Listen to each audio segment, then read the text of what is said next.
an adjunct faculty at Thomas Jefferson's University. She is the founder of and CEO of Utopian Healthcare, which houses the Certified Caregiver Training Program, an American Heart Association International Training Center, and home-based care service that uses integrated electronic records to track and improve care quality.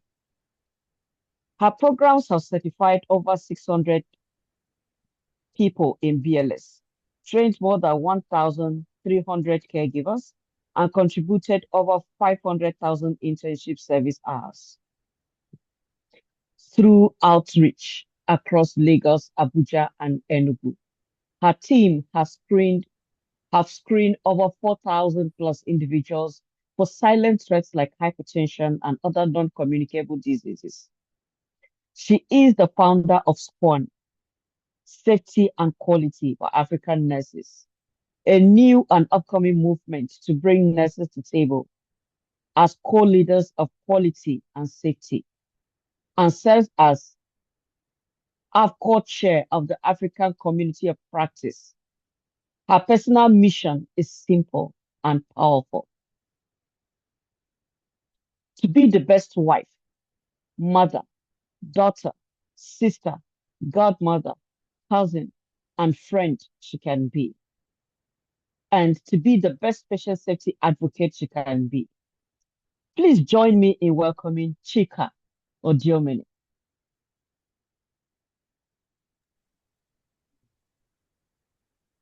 Hi, can you guys see me and hear We me? sure can. Yes, we Okay. can see you and hear you. All right, that's wonderful. Thank you, Kubai, and thank you, Joma, for the introduction. And thank you, everybody, for being here on your Saturday afternoon. Um, and I hope that we walk away with something different. So let's dive in into this because I think this is an important topic because of how subtle it is. And even if you're not in nursing, I want you also to start to think about the mechanism of bullying and in what format, no matter what environment you are, and really how it leads to other ways of thinking. So let's get right into it. We're going to be doing some poll questions. So the first poll questions we have, I am going to, Kubai, do you mind sharing the link? So if you could go in, or even you could scan this with your QR code and just if you can answer the question, when was the last time you stayed silent about a safety concern? Anywhere, right? Like you saw something and you just kept quiet about it. First of all, I want to test, make sure this works. So if you can scan it, and I want to engage with you guys. I want this to be interactive. So if you guys are able to do that, that would be great. I'm trying to see if there's a response coming in. One person to responded.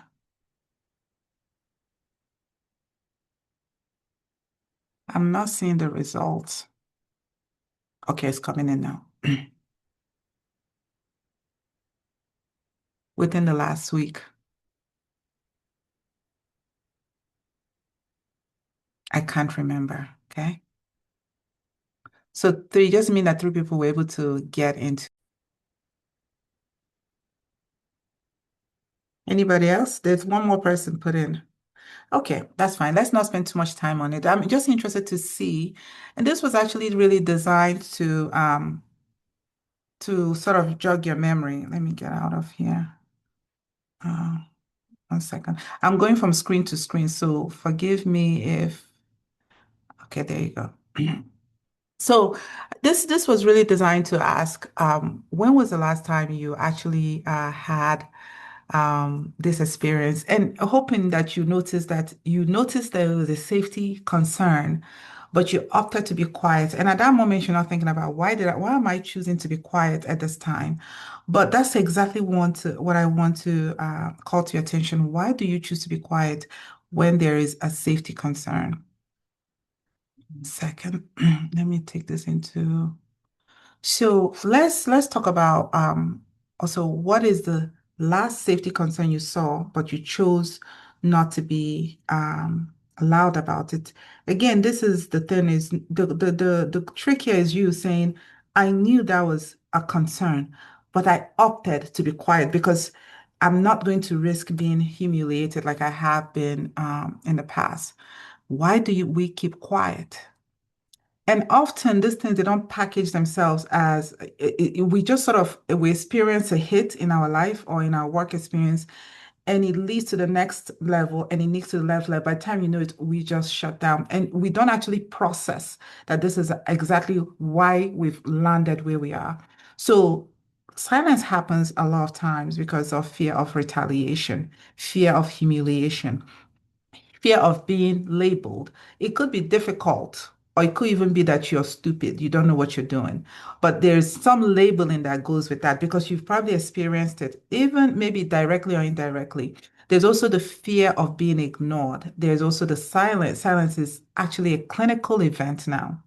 And the interesting part is not in any root cause analysis we do, one thing that will never show up as a cause for patient harm is the fact that you kept quiet.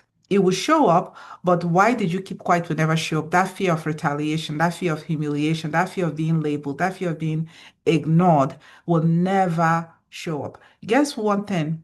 Silence is the one of the strongest predictor of harm because we are there to activate low things. We're there to escalate. We're there to speak. We're there to overreact when in the clinical world, right? So that it doesn't get to a place where we're having to save the patient. So we're here to sort of see the early warning signs and be able to do it in a safe manner. So silence is actually a learned behavior. But there's a cost to silence, right? We talked about this, delay in escalation. So there's a patient whose heart rate is at 25, and that nurse wants to escalate, but because of what happened before, what do? They don't say anything. So that 24 heart rate goes into uh 36. Now the patient is using accessory muscles. Now they need intubation, right? Now they need to be on the vent, the one that you may not even be set up to have, right? But that harm that came to the patient, it will never be attributed back to an environment where it wasn't okay to say anything, in an environment where it's okay to humiliate people. And that is why we're having this conversation today. So there's really a cost to silence. It's from silence to delay to definitely patient harm. And who pays the cost to this? And I think this is a scenario that I brought up. A nurse notices a subtle decline in her patient condition. She considers escalating her concern. However, she hesitates because what? Her past experience of being dismissed weighed more heavily and interrupted that instinct to escalate. So patient pays the price. So I've said this over and over again because I think that is so important for us to start to wrap our minds around, right? Safety is lost at the moment someone decides not to speak, and that is so true. Is not the safety is when the patient falls or you missed the medication or there was a near miss in the past, but you didn't bring it up. Is the moment you decide not to speak. And this is why this is dangerous. When you decide not to speak, it's usually not an announcement. You usually don't say, from today on, I'm never speaking again. Your instinct, right, really sort of takes over and you juggle these things in your mind before it makes it out even from your mind to your head out to your mouth. You've already decided the past experience just sort of subdues it and you move on. And we don't actually think about the impact of it. So this is how nurses work, right? These are the stories we tell ourselves. I wonder if anyone has ever heard this. Sink or swim, toughen up. Don't question the senior nurse. I remember the nurse that ate me. I remember that nurse till today. And I remember being a brand new nurse, and my first job was in the emergency room. And she had been there for almost 30 years, right? And I remember that the doctors, everybody feared her. And because she's been there for so long, she was often in charge, not because she had leadership abilities, but she was the historian. She knew where everything was. She knew where the changes, when we made changes in the organization, she was the one that even the new leaders depended on to get caught up. So she was there and she did. So you worked to please her and she was in charge. So she got to assign patients. And as a new nurse, I remember in the emergency room when patients are coming in, the ambulance, every time I heard the ambulance, because the ambulance usually would bring in the more critical patients, the patients with heart attack, stroke, the patient that we needed to do chest compression on, the patient that we needed to intubate. And this is me out of nursing school. I'm still learning these things. I didn't get that safe space to say, you're not supposed to know this. It's okay. That's why we're here. Yes, you're off orientation, but during your orientation, you may not have had to be the primary nurse for this next intubation we're having, or this patient that is going to code and die. You are never the primary nurse. But now that you're alone, you don't worry, you're supposed to not know everything. In fact, your anxiety will cloud the judgment of what you know. So we're here. I didn't get that. Instead, I got, this nurses will kill somebody. Or did you see what this person did? How many of us have said it?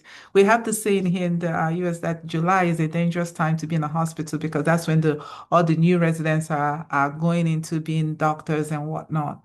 But I think we need to be intentional about saying, hey, this is a new environment. You're not supposed to not know. And it's just not for nurses. Anybody who starts working in any field should be given this platform of saying, we want all your questions. None of them would be stupid. We want to hear it because we expect you not to know. So these are the things we tell ourselves, but I don't think is right. I don't think these are the things that actually would mask the the behavior that we end up using as survival and that would lead to silence, right? So let's just call it what it is. It's violence. Why? Let's stop calling it personality. Let's not calling it. I remember the nurse would just be like, that's how she is. That's what we used to say to ourselves. No, no, no. It's pure violence. It's not a personality trait, right? And I think once we call it, we could sit up to it, right? So let's go back to our poll questions. Hopefully, you guys, first of all, I hope you can download this one. Let me start the presentation again. Forgive me for this learning the Mentimeter. We've answered this one. So if you could scan or use a link that we're going to be posting in the chat group and lead to this one that will ask which behavior is most normalized on your unit or anywhere, even in any work environment that you have. Only 3 people have registered um, so far. I mean, into this. So if you are able to register, just click on the link and I'll give you people a few seconds. And once we have a poll, you go back to it, it leads you right back to this question, or you could just scan the QR code. Make sure we're admitting people as they come in.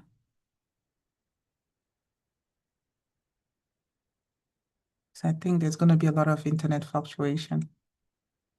All right. So if you're not able to do this, right, you could type in the chat or I was hoping for everybody to see everybody's response at the same time.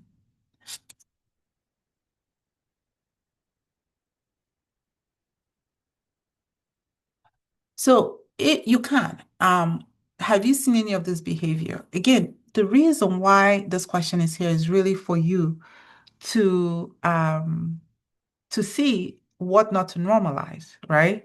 Which behavior is most normalized on your unit? Is it withholding information, gossip, the eye rolling, the belittling, the exclusion? These are types of workplace violence, bullying, really, which falls under workplace violence. But the reason why I itemize this thing so that you don't isolate, you don't think it's normal, you don't think it's okay. Because when somebody rolls their eyes, that's a message to you. That tells you something. And you're going to do something with that message. You're going to do something with that information. It's going to inform how you care for the patient the next time. And if that caring requires any interaction with that person who rolled their eyes, it's also going to inform how you do that. And patients end up paying the ultimate price for this. So I wondered in the chat, can anyone tell me? And I know sometimes people don't like to say this out loud because they don't want to feel like they are calling out anyone. But if you want to share, I want to hear it. I want to hear what thoughts you have. Okay.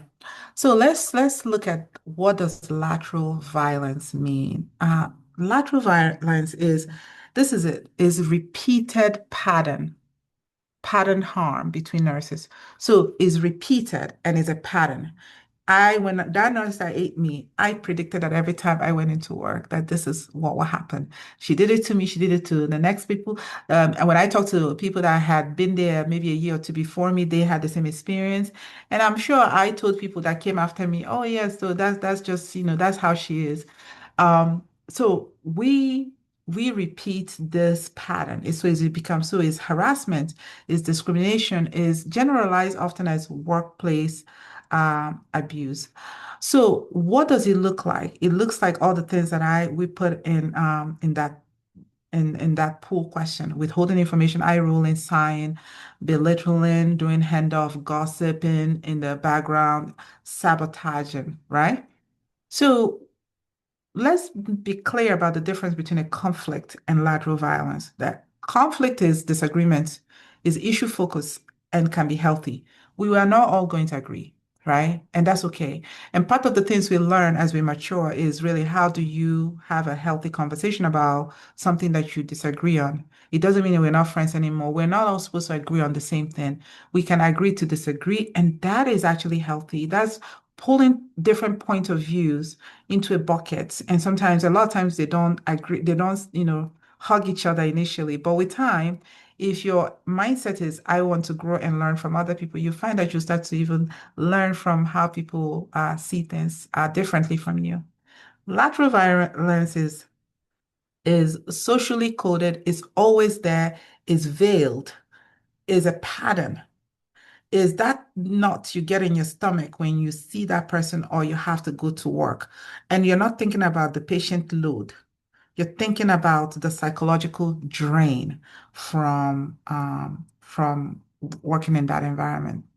So there was a study that was done, and this study found that 27 out of 29 studies linked patient safety, had safety impact from bullying. They looked at 29 studies to see if there was a direct link from peer violence to patient safety.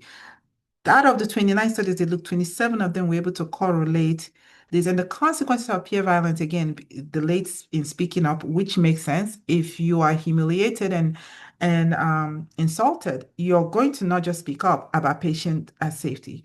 Communication breakdown, miscare, and increased errors. That is concerning, y'all. If you've never thought about the consequence of eye rolling, this is it right here, right? As subtle as it may be. So, what's the mechanism?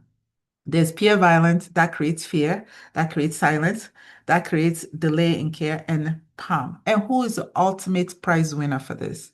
The patients are the prize winners for this. So this is just the same thing. So the nurse who stopped speaking, right? She again, I'm bringing this up again. She raised concerns once, she was dismissed. She learned speaking up means punishment, so she's just not going to do it again. And the interesting part about this is, it's not a conversation where she goes and maps it out on her board and says, okay, this equals plus this, I'm not going to do this. This is something that happens internally. We're instinctively designed to protect ourselves. So the first time something happens and we take that hit, the instinct is, I'm just not going to do this again, right? That's survival mode.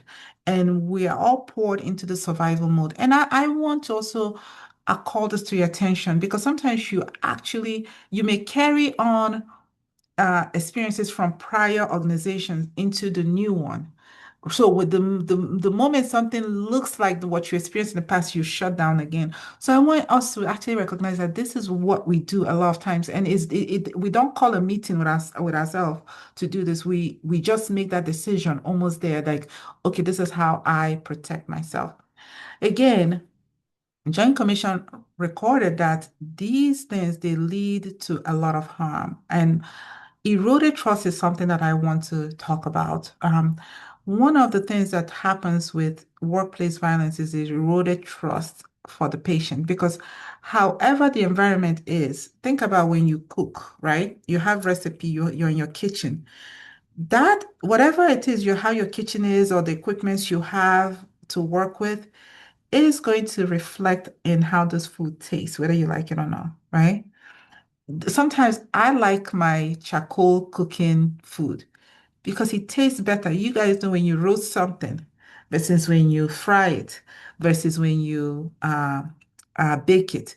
The same product. If you take yam, you fry it, you cook it, you roast it, is going to produce a different flavor because of your work environment. So the charcoal versus the oven versus the stove, all are going to actually be there. So our environment, that nursing unit, that culture we breathe is part of going to be the care that we deliver to the patient.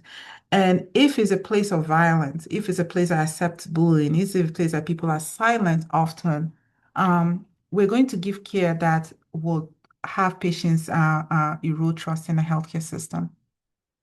So let's talk about burnout. We think that burnout is psychological, just tiredness, right? We just, no, it's not, right?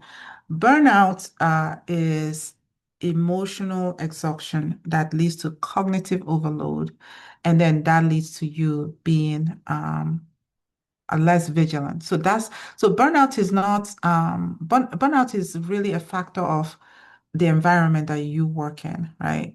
The nursing work had never ever been mild ever in the history of working in a nursing field. It's always been a heavy loaded work.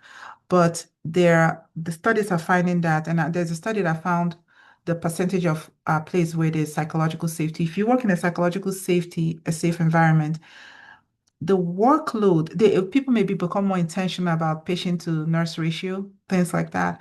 But it's really the toxicity of the environment that actually will add to how burnt out you would be. So when your stress is high, your attention goes down, right? And if your attention goes down, is a good recipe for you to make more error. So burnout and cognitive leads to really cognitive overload, and then that leads to error essentially. Turnover.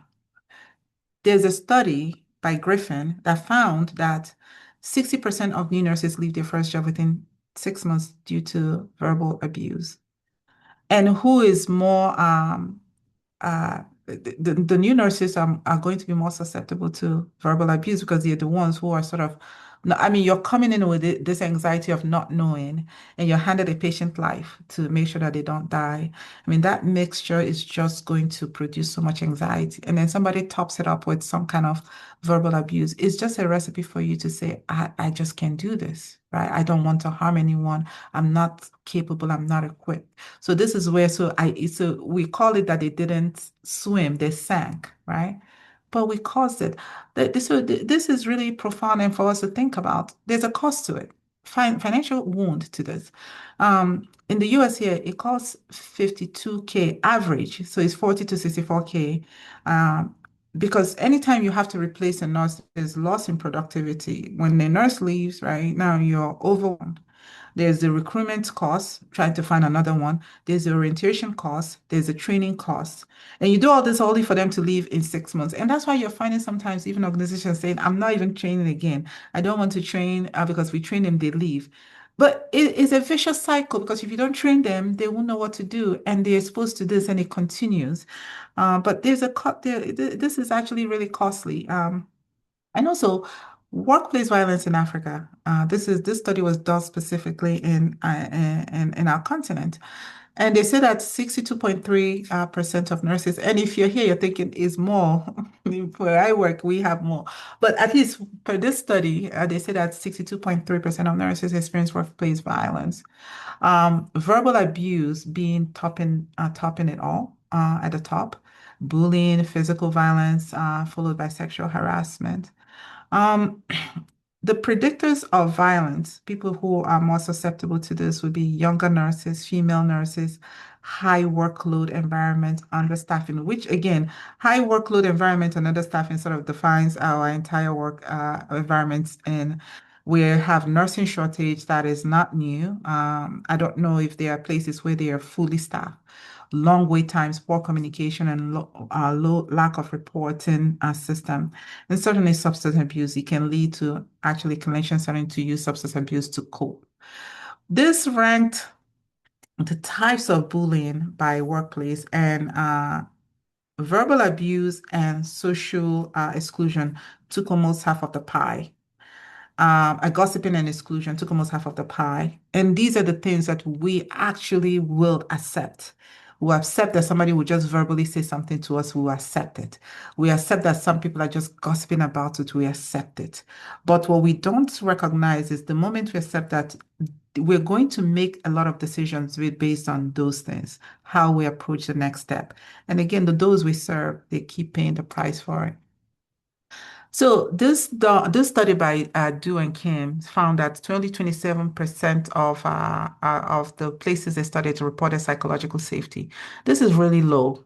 For us to not have an environment where it's safe for us to work well and work and have team that work well, we need psychological safety at 100%.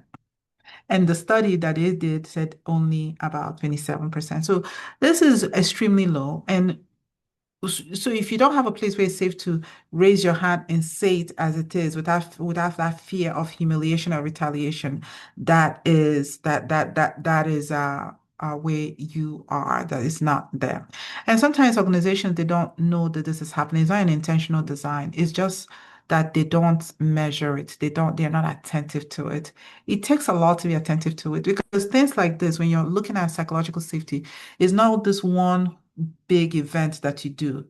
They're really subtle. They're so veiled, right? That you almost have to be a fly on the wall to observe it. So what leaders do is you have to become really intentional about how you gather those types of information to know if this is a culture that is being built in your unit or in your organization.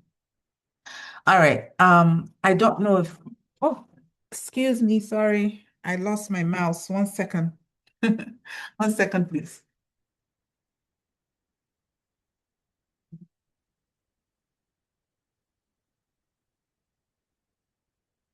Okay. Are you guys still there? Yes, we are. Okay. Where was I? I was on this poll. Very good. Present from here. Okay, well, let's go to Mentimeter and see if anybody. All right, somebody answered the last one. So this one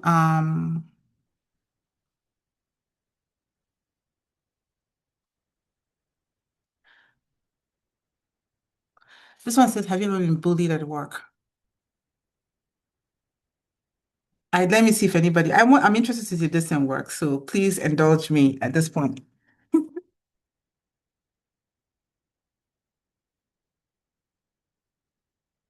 Frequently, occasionally, maybe in your past life, prefer not to say no, but you may have witnessed it. I've had all of them. If I were to answer this, I said, well, not yes frequently because not anymore. But when I was in on the unit, yes.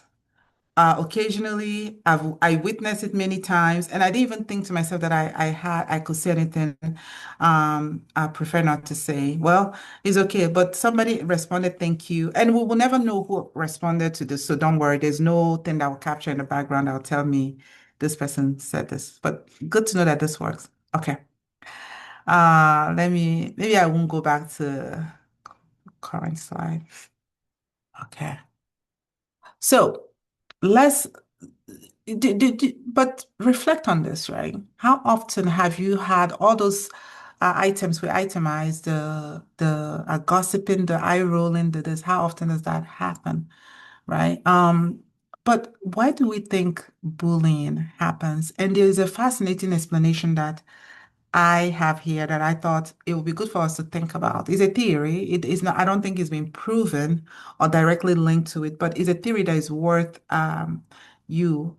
thinking to yourself, is this why it happens?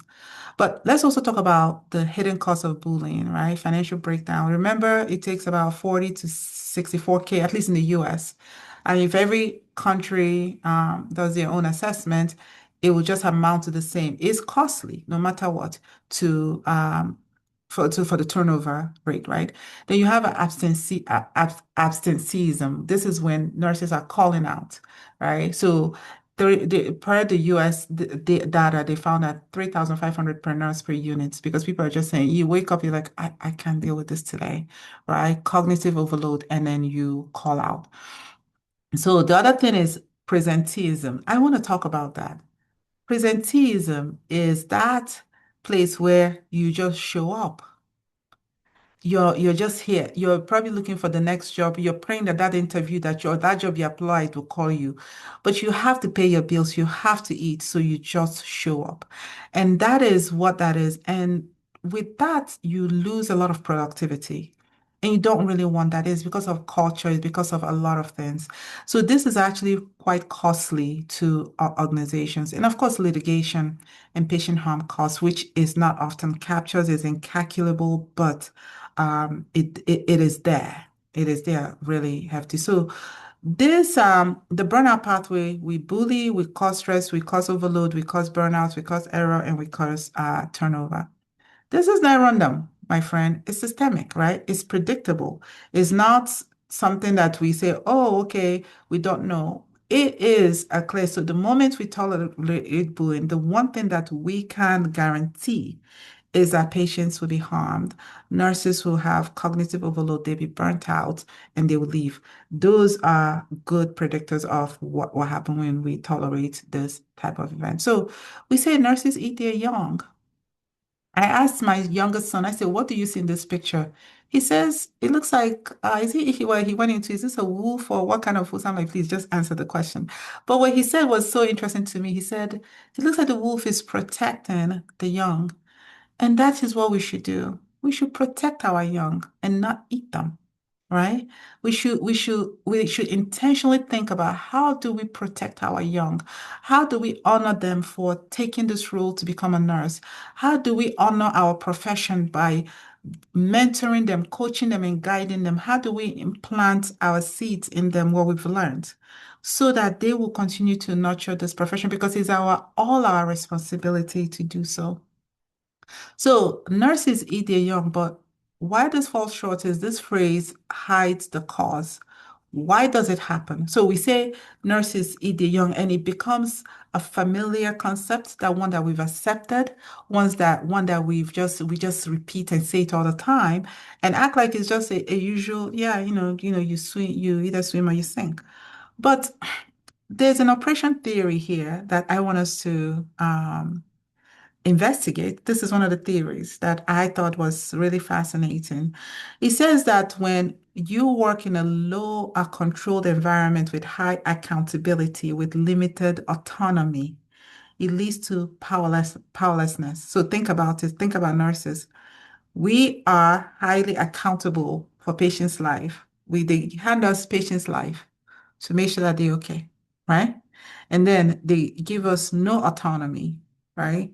With rules and policies that are constantly compounding on us.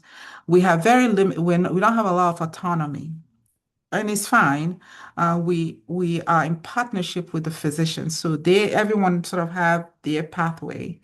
Sometimes it feels like you just don't have an autonomy. You're waiting for the orders. And I don't think there's anything wrong with that design system because physicians go to school extensively to be able to, the focus is patient, and we have our own, and to carry out those orders in a safe manner and even understand the science behind every single order that we get for the patient. We have to understand the mechanism of this drug to know that it can interact with this. So we are really all on the same playing field. We just have the same different output when it comes to the patient. But sometimes it feels that we have the low control with a lot of accountability. So it becomes frustrating. And and if that frustration comes to us, it says that it has to go somewhere. And a lot of times it just works laterally, right, to the next nurse or to the new nurse. So you see how that, so going back to this theory, oppression theory, low control, high accountability, limited autonomy. So powerlessness. So this is a recipe for frustration. So we have this balled up frustration and we can't take it up, right? So we give it laterally and we give it to the people that we feel that are lower in hierarchy. There's a theory that talked about the military model of nursing, right? Early nursing often mirrored the military structure, emphasizing hierarchy and obedience. It was physician dominated. There's a physician dominance, and most physicians were male. So gendered expectations. Society at the time, women are subservient and nurturing influence into the nursing role. So all of this. So good nurse meant silent nurse, right? Is a theory, one that I'm presenting to you, right? So that internalized powerlessness that persistent lack of autonomy, respect, led to nursing internalizing the sense of powerlessness. So this eating nurses Edia Young has a historic tone to it because it didn't start today. It has been accepted for so many years. Before this talk, I was really surprised at how many articles out there had written about nursing eating the young or sort of this peer violence in the workplace by nurses. So when you feel oppressed, right, you have you internalize inferiority, feel less, and then you have this anger and that's frustration that you need to share. It has to go somewhere. You can't eat it up. It lives with you, so it needs to be directed. And the only direction it will not travel is up. So it goes this way and it goes into the next person. So I thought that was insightful. Is it's thought provoking, and I thought I should share. So this is exactly what so oppression, internalized inferiority, horizontal violence. Organizations keep quiet because they don't know. Communication breakdown, delayed action. The interesting part is no matter where it starts, no matter which theory is true or is proven, the consistent theme is patients will always pay the price for it. So why bullying persists is we normalize the behavior. Leaders are used to responding to an event, to a big event, to something happened, to a story they can tell. Bullying it really doesn't show up that way until something happens. And the interesting part is when that thing happens, when people actually physically fight or if a doctor throws something at the nurse or something, we start responding to the symptom of that. We really don't go into the root cause of how we have ignored it, tolerated it, say, well, it's just how this person is, and accepted that behavior. And also lack of accountability, fear of it, like these are the reasons, all the things we've talked about, underreporting, but protecting the high performers. The high performers are the people who actually sometimes do this. They're high performing because they've been in an organization to a very long time. They've learned the behavior, they've learned everybody. Nobody, people fear them even, so they protect them because nobody can approach them sometimes. So again, what is the cycle of lateral violence? Normalization, silence, reinforcement, new staff adopt the behavior, and we build a culture. This is exactly how we build a culture. We normalize the eye rolling, we normalize the verbal abuse. It leads to silence, right? And then you tell yourself, I'm surviving. This is how we do it. And then you tell the new people, yeah, this is how you make it. And right then and there, we've built a culture. Culture is what you accept. When we think that culture somehow manifests in the air somehow, no, no, no. We all curate it together. Well, until we become intentional about what we let penetrate into the culture we want to build, we will just let everyone bring in their own nuances and we'll create this culture that we don't know how to that has a great impact in our organization, but we don't know how to stop it. So leadership blind spot. When you ask leaders how come bullying happens in the organization, they will often tell you that they don't see it, right? It's often invisible. They only see the explosion. They don't see the subtle behavior. They don't see it's veiled, it's socialized, and then they normalize it. They're just walking with their files because they're getting to the next meeting to talk about the next meeting. They're walking through the violence within the air, right? And you know how everyone sits up when a leader walks by. They accept that as the behavior of the organization. When you see a leader, when you walk through the organization, you know that people are going to say hello, people are going to smile it away, And the mistakes that leaders do is they set that as the mirror of the organization. And they often not because, again, it's subtle and it's veiled. So they often say, I didn't know this happened. And why organizational silence is another contributor, right? Um, because they think nothing will change. Leadership won't do anything. This is what when organization keeps silent, the message you're actually telling your team members is nothing will change. Leadership won't do anything. Don't rock the boat. Just avoid her and avoid. Just know the people you need to avoid, and then we start forming cliques from there, and then we start gossiping about that person that we all need to avoid, and then we continue to form that vicious cycle. Ethical tension about with nursing. Remember, what is the core of the ethics in nursing? We are here to protect the vulnerable. We're here to protect the patients. So and then we ourselves, we're trying to swim out. How can we even remember that we're there to protect the patient? It's not possible. You can't be in a position, you can't be saving someone when you're drowning, right? So this actually goes to the core of who we are as nurses. We're patient advocate. We are here to do no harm. We're here to speak up for them comfortably. But the environment needs to really arm us with the guard to do that, with the armor to do that. And we often don't have that. So we cannot fix what we refuse to name. Now let's repair, right? Um, well, I won't go to the pool, but I wondered if anyone would tell me which level needs the most urgent change. Is it individual? Is it you? I guarantee you people will say leadership. If you're here, everybody will say leadership. But I am here to tell you that there are three levels of repair, and it needs to be individual, leadership, um, system, and they need to happen at the same time. Guys, please pay attention to the people in the waiting room to make sure that you're being admitted because maybe you guys are doing it, but I see it pop up on my screen. So we all are participants, we are all contributors to this solving the problem. So we are as individuals, we can focus on our personality, accountability, and action. Leaders need to examine the role of managers and supervisors and actually coach them and be intentional about this.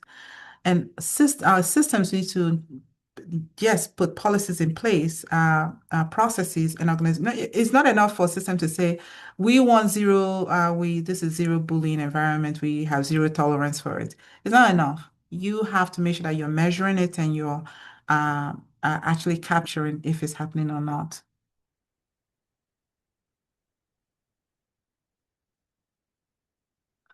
All right.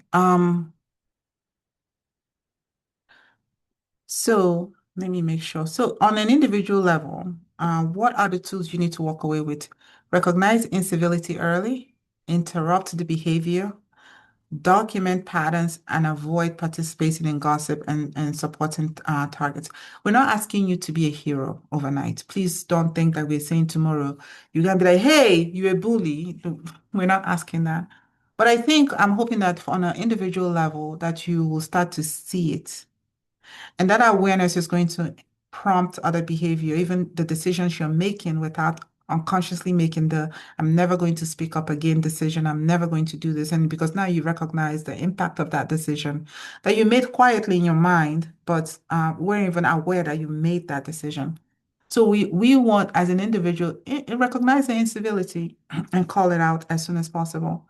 Um, and interrupt the behavior. You may very well be the brave soul that would lead that organization into recognizing this as, okay, we no longer will do this. My mouse is no longer moving. Okay, hang on. Oh, I had this framework. It's a roadmap for change. Is it's called civil. When you see incivility, you do civil. Call it for what it is. Hey, that is actually gossiping. Hey, that is actually a type of bullying. Hey, that is a type of verbal abuse. Interrupt it early. It's not going to be comfortable, y'all. So I'm not asking you to do this comfortably, but we need to exchange that early discomfort for a long-term relationship building with our team members for the sake of the patients, the people that we serve.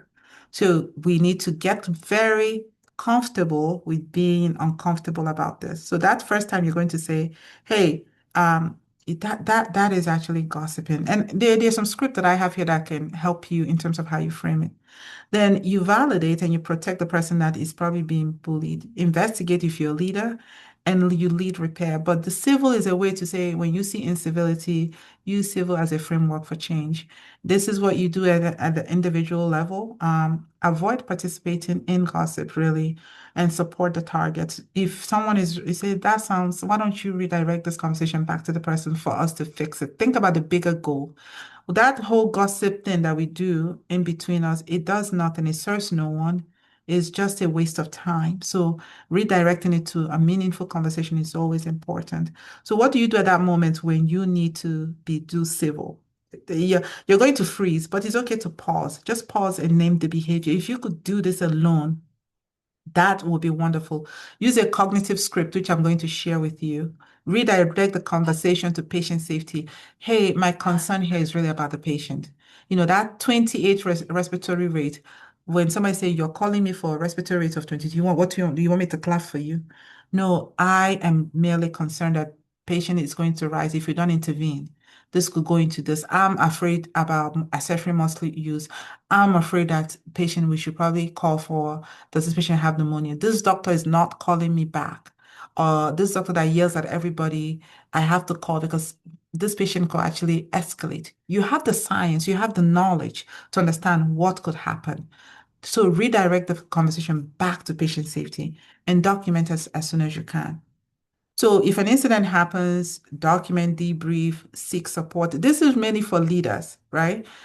Have a debrief with the team. And when you debrief with the team about an incident, you're wanting to let them know that we saw this happen, we did investigate, and that alone sets the tone to everybody else that we take this seriously. So I copied the script. This is from Kyle, article that she did in 2018. And she says some of the script some of the cognitive rehearsal script that you heard me say here. Yeah, use a cognitive script. These are some of the things that you can actually use. I sense something is wrong. Can we talk directly? Right?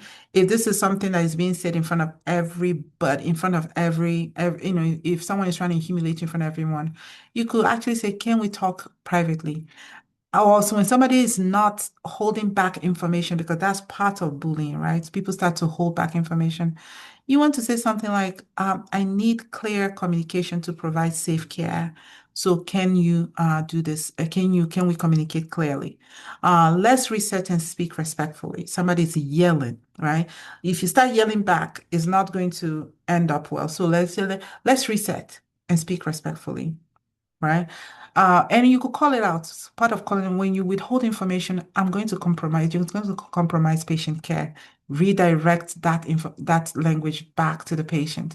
There's some script here, right, that says nonverbal innuendos. So when somebody is raising eyes or face making, this is a script you could use. I see your facial expression that there may be something you wanted to address with me. It's okay to speak with me directly. So you call it out. You don't let that eye rolling go. I see and I sense that there's something. Please speak with me directly. Or is it me? I notice that you're rolling your eyes at something. Get out of that emotional, who do you think you are? Who are you rolling your eyes at? Because that initial discomfort of starting this conversation will actually help with a bigger picture that you may not calculate at that time. So I loved the script. It's right here. I don't know if you guys could read this thing well, but it's here. And I got it from this article, which I will share the references.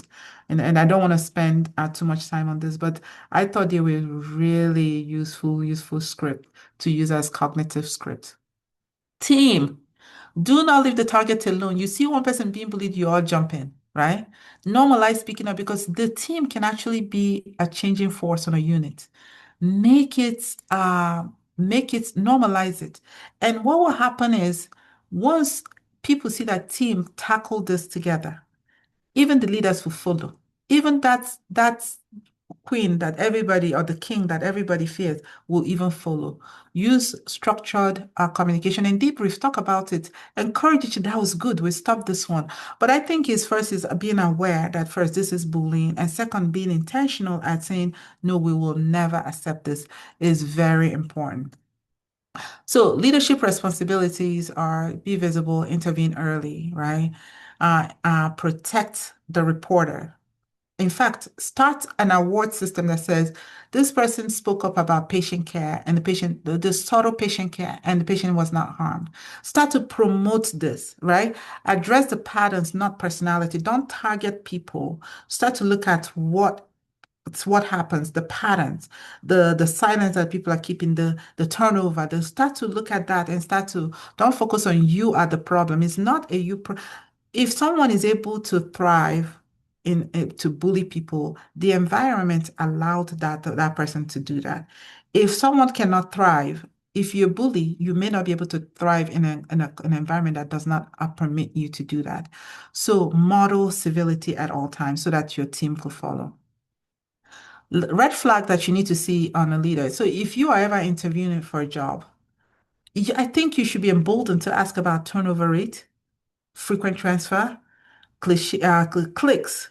Clicks are dangerous, right? Sometimes even the leaders are the ones forming the cliques with the staff, the people who look out for them, the people who are looking out for who is saying something to somebody so they could report out. That is not leadership, right? Fearful, no, novice, right? People who come in and they're so scared. They're so scared of this leader. They're so scared of this manager. Problematic new grads. That word, problematic new grad, when you're labeling people, you need to be that's a red flag because leadership is supposed to make sure that this is not part of the culture of an organization that they lead. So leaders response time, if you hear of anything, that 20, I put this here just really is really that 24-hour thing. In the first 24 hours, acknowledge and start investigation. You need to validate that somebody felt something that wasn't right, and you want to validate it. You want to say, I agree, it is not okay. I will launch an investigation. Yes, you have to investigate because you can't take one-sided story and say this is it. You need to talk to that person and hear the other side. But the mere act of taking this journey is truly what makes the change on your unit. Systemic responsibility. Organizations, they need to say zero, really zero tolerance. It's not the one you write in policy and file away and walk away. It's the one you write in policy and you enforce. It's the one you make rounds on. It's the ones that you have ways of capturing it. It's the ones that you promote people that are actually mentoring and leading. Is confidential reporting, giving people room to confidentially report things that are concerning to them without throwing it back. Because the moment someone reports something confidential and you go and tell that you've just told the organization to just shut up and be forever silent, right? You need to have a measure of success of this. You can't say to zero tolerance and walk away. How do you know it's happening, right? You need to also look at staffing or workload and redesign. Talk to the staff, engage with them, learn about what is going on. You need to start psychological safety initiative. One could be that award system that calls out people that have called out subtle things that could have led to bigger problems and promoting that idea and gestures from the team member. A new grad mentorship program, right? System redesign checklist, reporting pathway, psychological safety rounds, walking through and not just saying, hey, are you okay? Just say, when was the last time you felt overwhelmed? It's being intentional about what you say. Because when you walk through, if you're a leader, you walk through your organization, everybody's going to sit up and smile and act like it's all well, right? Staffing redesign. Listen, have ways of listening to your team members to understand when they're overwhelmed. Civility training. Civility training is a thing.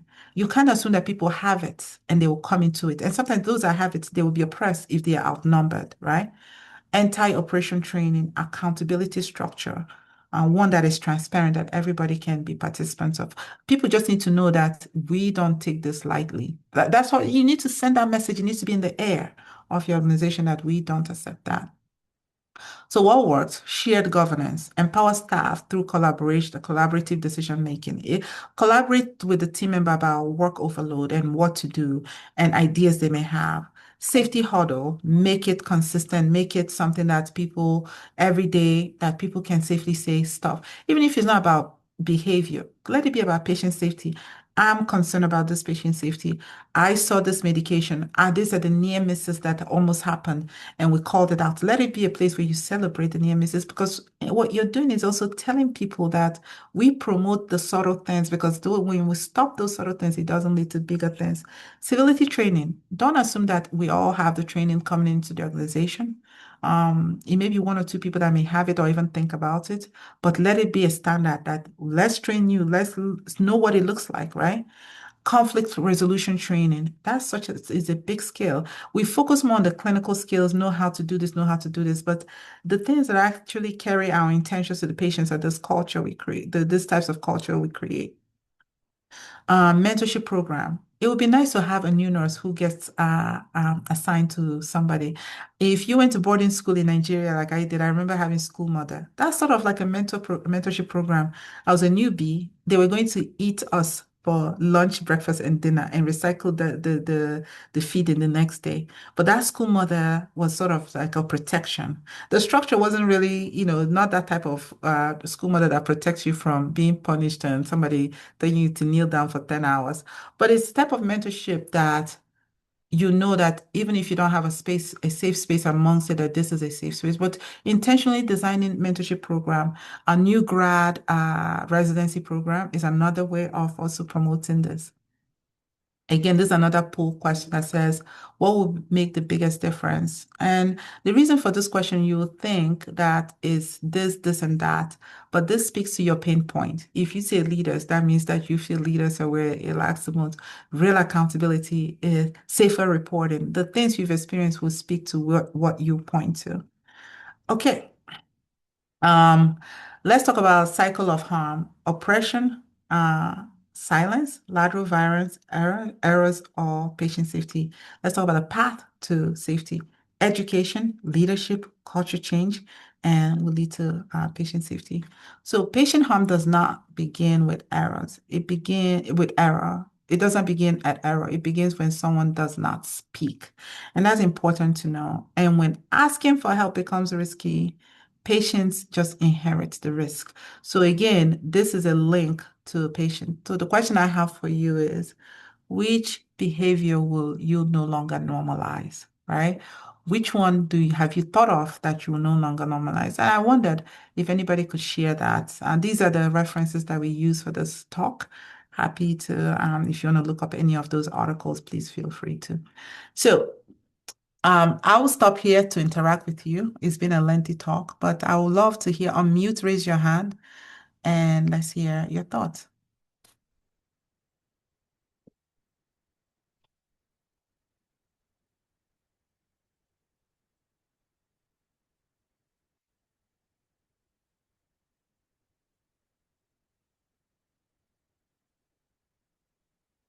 Even if it's answering which um which question would you no longer normalize?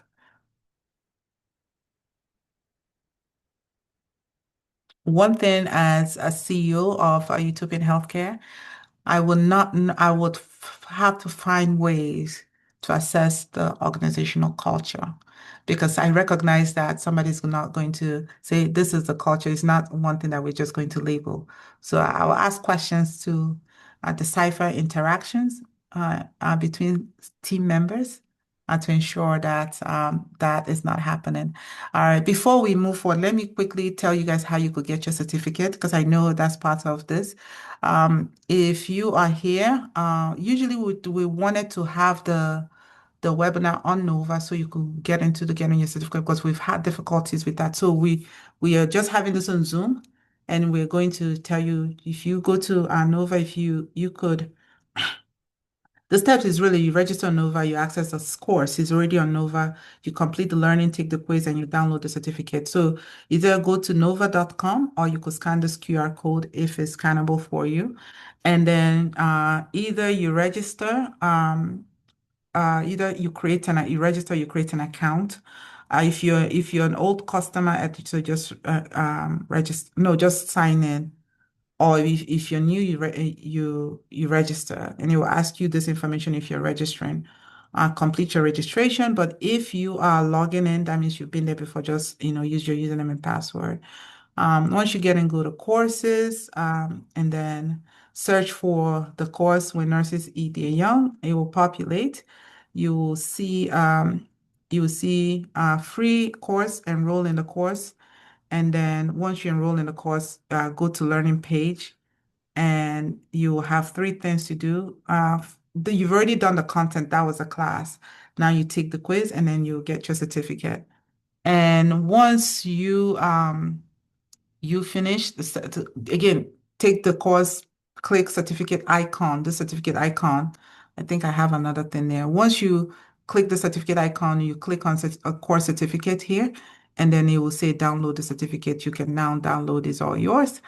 And if you need your certificate if you need to access the dashboard, click on the dashboard. It will lead you to all the things that we've just talked about. So if you click on your name, which you'll see, it will lead you to how to access the dashboard, which is here.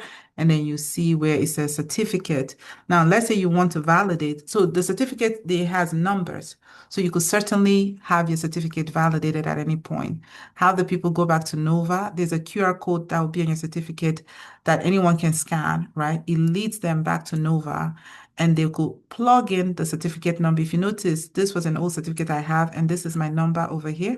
It tells me, so once you plug in the certificate number, it shows that you actually took the course. So anyone can actually validate that certificate from anywhere. So just as a reminder, complete course, take quiz, download the certificate, and verify when needed. So thank you. Just wanted to make sure that you're all aware on how to get the certificate. So back to you. Yes, Vivian.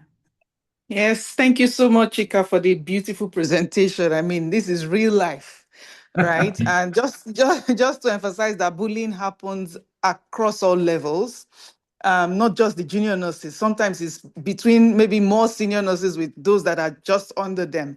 Or maybe it's nurses that are the executive level versus nurses that are at the director level, for example. And I think, as we've said, we just have to call it out. It's bad behavior. We cannot encourage it. Most of the leaders, I think they do it because they just want to stay relevant. They want to make the other Yes, people look smaller. But how can you do that, right? Your primary responsibility as a leader is to build other leaders. That's what that's that's right. what that's what's Oh, sustainable in the long term, right? You can't do it alone. One day you're going to leave the organization. So what happens next? If you cannot allow other people to shine, if they've done something right, you can't be saying, "Oh, I did," when other people did the work. Recognize people, help people to empower the nurses under you, essentially. Nobody can do it alone. We just have to recognize that as leaders, as I've said, it's our responsibility to build other leaders that are even better than us. And if we're bullying them and preventing them from speaking up, we will never achieve that. That's why nursing is where it is today. Right. So we have right. to break the barriers. We really have to break the barriers. But thank you. Very, very useful discussion today. Thank you so much, Chika. Thank you. Thank you, Dr. Vivian. I loved that statement. The primary role of a leader is truly to build other leaders. That's it. And once we start to accept that, we'll look at it differently. But we come into this role thinking it's about us. We've arrived, we've made it, and we completely miss the point. Please keep amplifying that statement as much as you and everybody here. Your role, if you're ever in a leadership role, your sole responsibility is to build up other leaders. You actually serve them. That's the concept of serving leaders, serving leadership. Thank you, Dr. Vivian.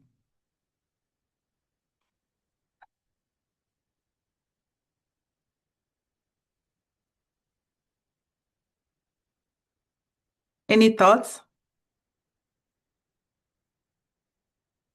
All right.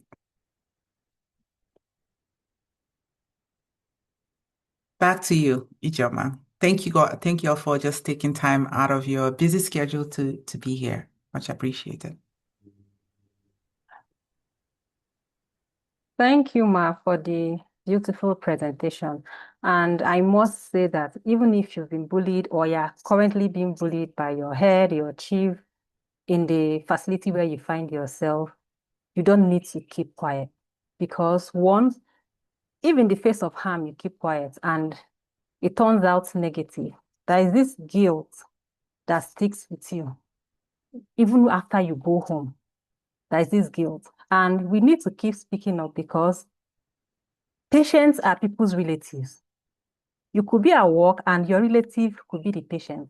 It could even be your child. It could even be your spouse. It could even be you.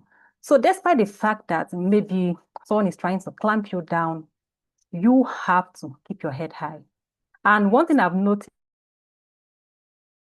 is that once they see that they can't subdue you, they begin to say, leave her. That's the way she does her thing. And you're going to stand out. People will know that she's not a part of this. So it doesn't join them to do that kind of a thing. And when they want to point fingers, when they want to say someone, when they want to point out someone who is upright, you always be the person they'll say, go to that particular person. She's going to assist you. She's not going to put you through so and so. And she's also going to, she's good at what she does. So despite what we experience at workplaces, it's also important that we keep our heads high.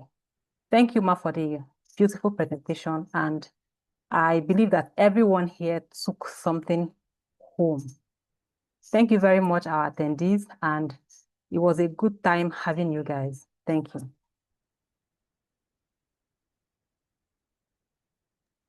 Thank you, everybody. Thank you, everyone. Bye. Thank you. Bye-bye.